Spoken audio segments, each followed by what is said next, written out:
Hello everyone. ఈరోజు వీడియోలో మనం శాతవాహనాస్ యొక్క కంప్లీట్ హిస్టరీని కవర్ చేసుకుందాం. ఫస్ట్ బ్యాక్గ్రౌండ్తో స్టార్ట్ చేద్దాం.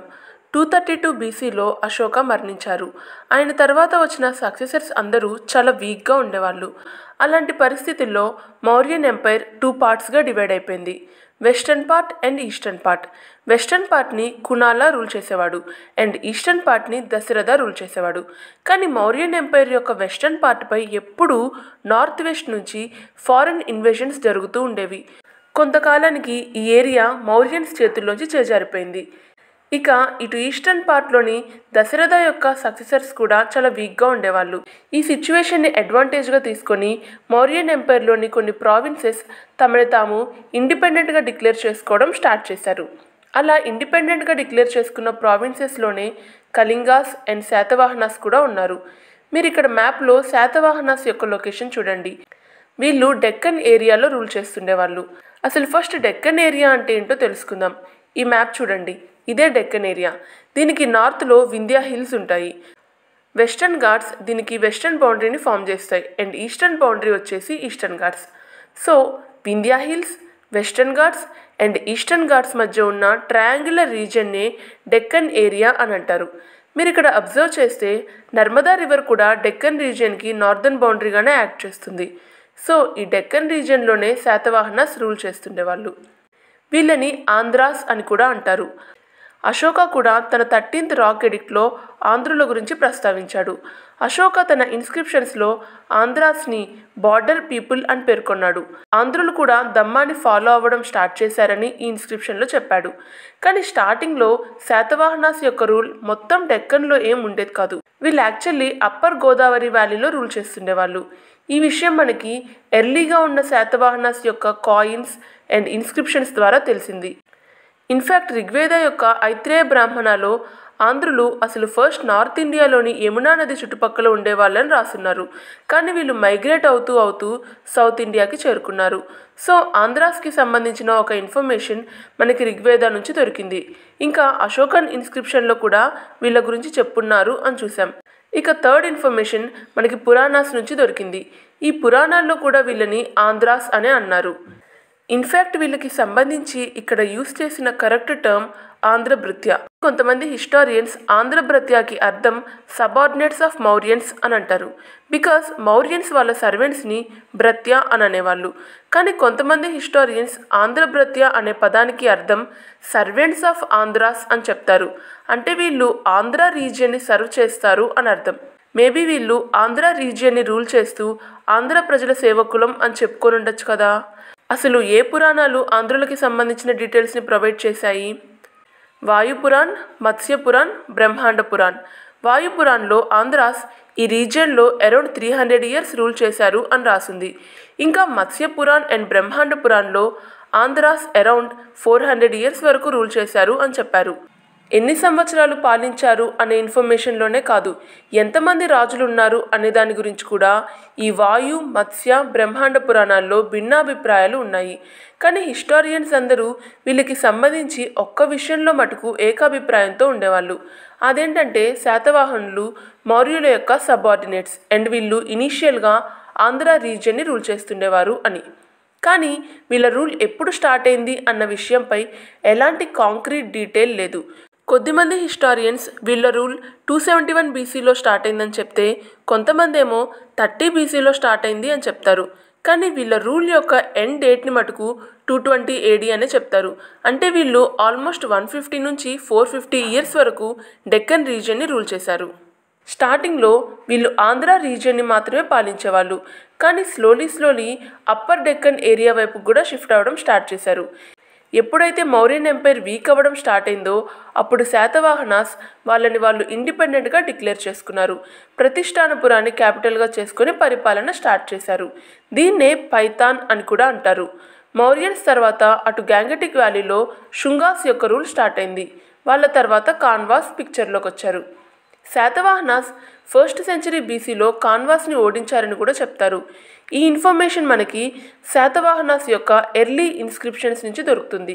కాన్వాస్ని డిఫీట్ చేశాక శాతవాహనులు డెక్కన్లోని కొంత ఏరియాని అండ్ సెంట్రల్ ఇండియాలో కొంత ఏరియాని ఆక్యుపై చేసుకున్నారు. కానీ ఇక్కడ గమనించాల్సిన విషయం ఏంటంటే శాతవాహనాస్ యొక్క మెయిన్ కాంపిటేటర్స్ కాన్వాసో శుంగాసో కాదు. వీళ్ళకి గ్రేటెస్ట్ కాంపిటేటర్ షకాస్.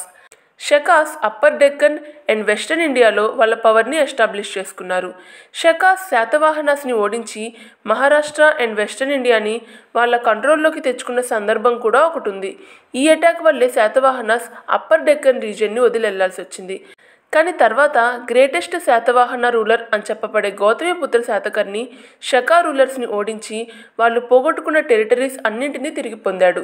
ఈ విషయాన్ని మనం ముందు ముందు డీటెయిల్గా కవర్ చేసుకుందాం. బట్ యాజ్ ఆఫ్ నౌ నేను మీకు ఒక చిన్న మ్యాథ్ క్యాలిక్యులేషన్ ఇస్తాను, ఆలోచించి చెప్పాలి. ఒక డైనాసిటీ 450 years వరకు ఒక ఏరియాని పరిపాలిస్తే అందులో ఎంతమంది రాజులు ఉండుంటారు? నార్మల్ క్యాలిక్యులేషన్ ప్రకారం ఆన్ అండ్ యావరేజ్ ఒక్కొక్క రాజు 16 సంవత్సరాలు పాలించాడు అనుకున్నా అరౌండ్ 25 to 30 కింగ్స్ వరకు రూల్ చేసి ఉంటారు కదా. కానీ యూపీఎస్సీ ఆస్పిరెంట్స్కి ఇక్కడ ఒక మంచి విషయం ఏంటంటే వీళ్ళందరి గురించి మనం తెలుసుకోని అవసరం లేదు, బికాజ్ వాళ్ళ డీటెయిల్స్ కూడా మనకు దొరకలేదు. శాతవాహన రాజులందరిలో కేవలం 7 రాజుల గురించి మాత్రమే మనకి హిస్టారికల్ డీటెయిల్స్ అవి దొరికాయి. వీళ్ళలో ఫస్ట్ వచ్చేసి సిముక. ఈయన్ని శాతవాహన డైనాసిటీ యొక్క ఫౌండర్గా చెప్తారు. సెకండ్ రాజు వచ్చి కన్హా. థర్డ్ శ్రీ శాతకర్ణి. వీళ్ళ తర్వాత హండ్రెడ్స్ ఆఫ్ ఇయర్స్ వరకు మనకి ఏ రాజుకి సంబంధించిన ఇన్ఫర్మేషన్ దొరకలేదు. దీని తర్వాత 17th రూలర్గా హలా వస్తాడు. హలా తర్వాత కూడా కొన్ని జనరేషన్స్కి సంబంధించిన డీటెయిల్స్ మిస్సింగ్. తర్వాత నేరుగా మనకి గౌతమిపుత్ర శాతకర్ణి యొక్క డీటెయిల్స్ దొరికాయి. తర్వాత ఆయన సక్సెసర్ అయిన వశిష్ఠపుత్ర పుల్యామి ఆర్ పులమావి. ఈయన్నే మనం వశిష్ఠపుత్ర శాతకర్ణి అని కూడా అంటాం. వీళ్ళిద్దరి తర్వాత మళ్ళీ ఏ రాజుకి సంబంధించిన డీటెయిల్స్ దొరకలేదు. ఇక యజ్ఞశ్రీ శాతకర్ణిని లాస్ట్ గ్రేట్ శాతవాహన రూలర్ అని అంటారు. ఇతని తర్వాత కూడా కొద్దిమంది రాజులు రూల్ చేశారు, బట్ ఆ డీటెయిల్స్ కూడా మనకు దొరకలేదు. అండ్ 220 AD అప్పటికి శాతవాహనాస్ యొక్క రూల్ మొత్తానికే ఎండ్ అయిపోయింది. శాతవాహనాస్ నిజంగా యూపీఎస్సీ ఆస్పిరెంట్స్కి ఫ్రెండ్లీ అనే చెప్పొచ్చు, బికాజ్ ఇంతమంది రాజులున్నా జస్ట్ 7 మంది రాజుల గురించి తెలుసుకుంటే సరిపోతుంది. వీళ్ళల్లో కూడా 3 రూలర్స్ పేర్లలో శాతకర్ణి ఉంది. థర్డ్ రూలర్ అయిన శ్రీ శాతకర్ణిని first great ruler of Satavahanas అని చెప్తారు. ఆయన తర్వాత గౌతమిపుత్ర శాతకర్ణి. ఈయన్ని శాతవాహన డైనాసిటీ యొక్క గ్రేటెస్ట్ రూలర్ అని అంటారు. ఎండ్లో వచ్చిన యజ్ఞశ్రీ శాతకర్ణి. ఈయన్ని శాతవాహన డైనాసిటీకి లాస్ట్ గ్రేట్ రూలర్ అని చెప్తారు. సో ఇది శాతవాహనాస్కి సంబంధించిన ఒక ఓవర్ వ్యూ. మనం ఇప్పుడు ఈ రూలర్స్ గురించి ఇన్ డీటెయిల్డ్గా చూద్దాం. ఫస్ట్ సిముకాతో స్టార్ట్ చేద్దాం. సిముకా గురించి మనం 2 విషయాలు తెలుసుకోవాలి. ఫస్ట్, ఈయన శాతవాహన డైనాసిటీ యొక్క ఫౌండర్. సెకండ్, ఈయన బ్రాహ్మణిజంని ఫాలో అయ్యేవారు, బట్ రిలీజియస్ టాలరెన్స్ పాలసీని ఫాలో అవుతూ మిగిలిన రిలీజియన్స్ని కూడా గౌరవించేవాడు. ఈయన గురించి ఈ డీటెయిల్స్ సరిపోతాయి. ఇక సెకండ్ రూలర్ కన్హా.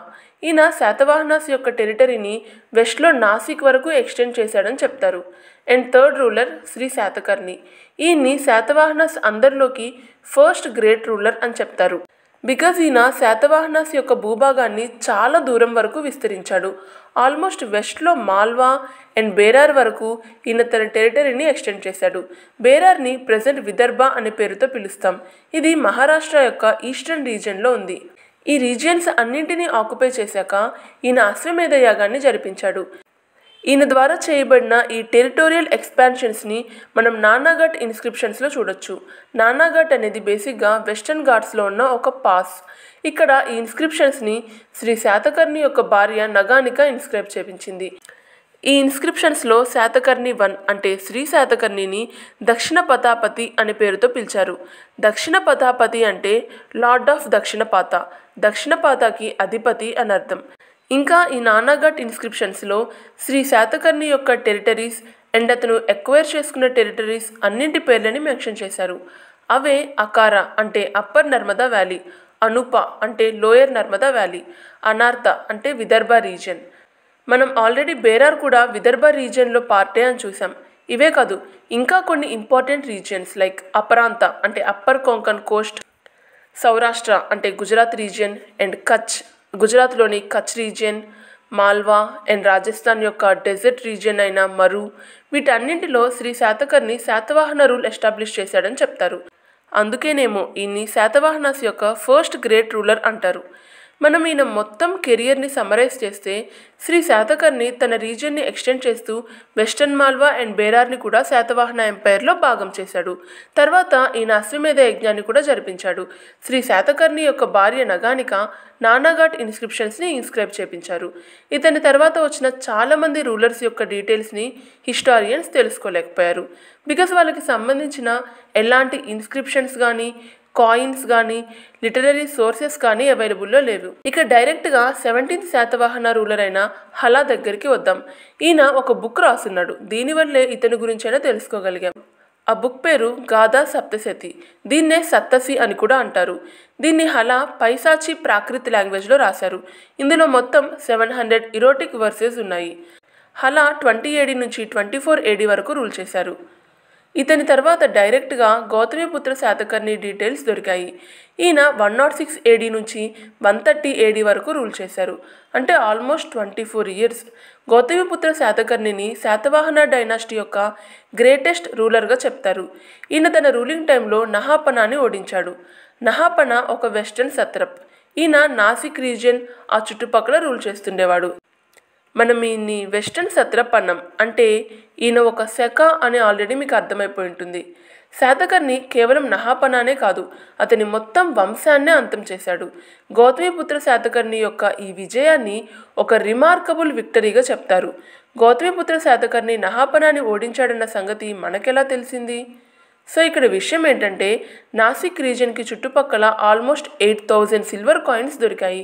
వాటన్నింటిలో నహాపన యొక్క మోటిఫ్ పైన గౌతమిపుత్ర శాతకర్ణి యొక్క ముద్ర ఉంటుంది. అంటే నహాపన కాయిన్స్ని గౌతమిపుత్ర శాతకర్ణి స్ట్రైక్ డౌన్ చేపించాడు. ఇది ఒక రాజు మరొక రాజుని ఓడించి వారి రాజ్యాన్ని రూల్ చేస్తున్నప్పుడు మాత్రమే జరుగుతుంది. ఇంకా గౌతమిపుత్ర శాతకర్ణి తన రూలింగ్ టైంలో ఇంకే రాజుల్ని ఓడించాడో చూద్దాం. నాసిక్ రూలర్ అయిన Nahapana, Malwa ruler and Kathiawar ruler, వీళ్ళ ముగ్గురు శకా రూలర్సే. ఇక గౌతమిపుత్ర శాతకర్ణి యొక్క టెరిటోరియల్ ఎక్స్పాన్షన్ అంటే రాజ్య విస్తరణ గురించి మాట్లాడుకుందాం. ఈ డీటెయిల్స్ మనకి నాసిక్ ఇన్స్క్రిప్షన్ ద్వారా తెలిసాయి. ఈ శాసనాన్ని శాతకర్ణి చనిపోయాక అతని తల్లి గౌతమి బాలాశ్రీ ఇన్స్క్రైబ్ చేపించారు.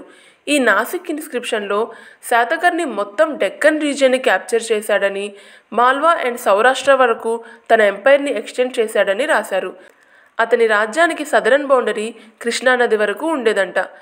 గౌతమిపుత్ర శాతకర్ణి గురించి చెప్పేటప్పుడు ఈయన బ్రాహ్మణిజంని ప్యాట్రనైజ్ చేశాడని అండ్ తనని తాను ఒక బ్రాహ్మణుడిగా చెప్పుకునేవాడని చెప్తారు. బట్ మిగతా రిలీజియన్స్ పట్ల కూడా టాలరెంట్గానే ఉండేవాడు. బుద్ధిస్ట్స్కి ఎక్కువ మొత్తంలో డొనేషన్స్ ఇచ్చాడు. ఈ విషయాన్ని కూడా నాసిక్ ఇన్స్క్రిప్షన్లో మెన్షన్ చేస్తున్నారు. సో మనం గ్రేటెస్ట్ రూలర్ అయిన గౌతమిపుత్ర శాతకర్ణి మొత్తం డెక్కన్ అండ్ మాల్వా రీజియన్ని కాంకర్ చేశాడని అండ్ ఈయనకి సంబంధించిన డీటెయిల్స్ నాసిక్ ఇన్స్క్రిప్షన్లో ఉన్నాయని చూసాం. ఇప్పుడు మనం వశిష్ఠపుత్ర పులమావి గురించి మాట్లాడుకుందాం. ఈయన 130 AD నుంచి 154 AD వరకు రూల్ చేశాడు. ఈ టైంలోనే శకా రూలర్ అయిన రుద్రదామన్ పరిపాలన కూడా నడుస్తుండేది. రుద్రదామన్ I వశిష్ఠపుత్ర పులమావిని 2 సార్లు ఓడించాడని చెప్తారు. బట్ ఆయన్ని పూర్తిగా డెస్ట్రాయ్ అయితే చేయలేదు. Because Vashishthaputra Pulamavi and Rudradaman I మధ్య ఒక మ్యాట్రిమోనియల్ అలయన్స్ ఉంది. మీరు ఏన్షియన్ హిస్టరీ ప్లేలిస్ట్స్ని ఫాలో అవుతుంటే రుద్రదామన్ I గురించి చాలాసార్లు వినుంటారు. బికాస్ మనం దీనికి సంబంధించిన చాలా డీటెయిల్స్ని ఆల్రెడీ కవర్ చేసుకున్నాం. రుద్రదామన్ I కాతియావార్ యొక్క శకా రూలర్. మనం ఇప్పుడు రుద్రదామన్ I వశిష్ఠపుత్ర పులమావిని అన్నిసార్లు ఓడించినా ఎందుకు ఇతని రాజ్యాన్ని ఆక్రమించుకోలేదు? వీళ్ళ మధ్య అసలు రిలేషన్ ఏంటి? ఇవన్నీ చూద్దాం. సో ఇక్కడ విషయం ఏంటంటే వశిష్ఠపుత్ర పులమావి యొక్క వైఫ్ రుద్రదామన్ I యొక్క కూతురు. అంటే వీళ్ళిద్దరిది మామ అల్లుడు రిలేషన్ అన్నమాట. రుద్రదామన్ I జునాగఢ్ ఇన్స్క్రిప్షన్లో వశిష్ఠపుత్ర శాతకర్ణిని 2 సార్లు ఓడించాను కానీ కంప్లీట్గా డెస్ట్రాయ్ చేయలేదు అని రాశాడు. యాక్చువల్లీ మనకి ఇంకో ఇన్స్క్రిప్షన్ నుంచి కూడా Rudradaman I Vashishthaputra శాతకర్ణికి father in law అని తెలుస్తుంది. ఈ ఇన్స్క్రిప్షన్ని పులమావి యొక్క భార్య కన్హేరి కేవ్స్ పైన ఇన్స్క్రైబ్ చేపించింది. కన్హేరి కేవ్స్ మహారాష్ట్రలో ఉన్నాయి. ఇతనికి సంబంధించిన ఇంకో ఇంపార్టెంట్ ఇన్ఫర్మేషన్ ఏంటంటే ఈయన అమరావతి స్తూపాన్ని రిపేర్ చేపించాడు. అప్పటికి ఇది చాలా పాత పడిపోయి ఉండింది. ఇంకా ఈయన శాతవాహనాస్ యొక్క టెరిటోరియల్ ఏరియాని తిరిగి కృష్ణా రివర్ వరకు ఎక్స్టెండ్ చేశాడు. షిప్ మోటివ్స్ ఉన్న కాయిన్స్ని కూడా ఇష్యూ చేశాడు. వీటి ద్వారా శాతవాహనాస్ యొక్క naval power and maritime trade గురించి తెలిసింది. ఓకే, ఇప్పుడు మనం శాతవాహనాస్ యొక్క లాస్ట్ రూలర్ అయిన యజ్ఞశ్రీ శాతకర్ణి గురించి మాట్లాడుకుందాం. ఈయన 165 AD నుంచి 194 AD వరకు రూల్ చేశాడు. ఈయన తన రూలింగ్ టైంలో శాతవాహనాస్ యొక్క టెరిటోరియల్ ఏరియాలో మాల్వాని కూడా యాడ్ చేశాడు. వెయిట్, గౌతమిపుత్ర శాతకర్ణి మాల్వాని ఆల్రెడీ కాంకర్ చేశాడని చూసాం కదా. యాక్చువల్లీ ఏమైందంటే శకా రూలర్స్ దాన్ని తిరిగి ఆక్రమించుకున్నారు. సో ఇక్కడ యజ్ఞశ్రీ శాతకర్ణి మాల్వాని శకా రూలర్స్ నుంచి తిరిగి రికవర్ చేశాడనమాట. ఇవే శాతవాహనాస్కి సంబంధించిన డీటెయిల్స్. ఏన్షియంట్ హిస్టరీని డీటెయిల్డ్గా కవర్ చేయడానికి బుక్స్తవా తెలుగు ప్లేలిస్ట్ని ఫాలో అవ్వండి. And thank you so much for watching and supporting బుక్స్తవా.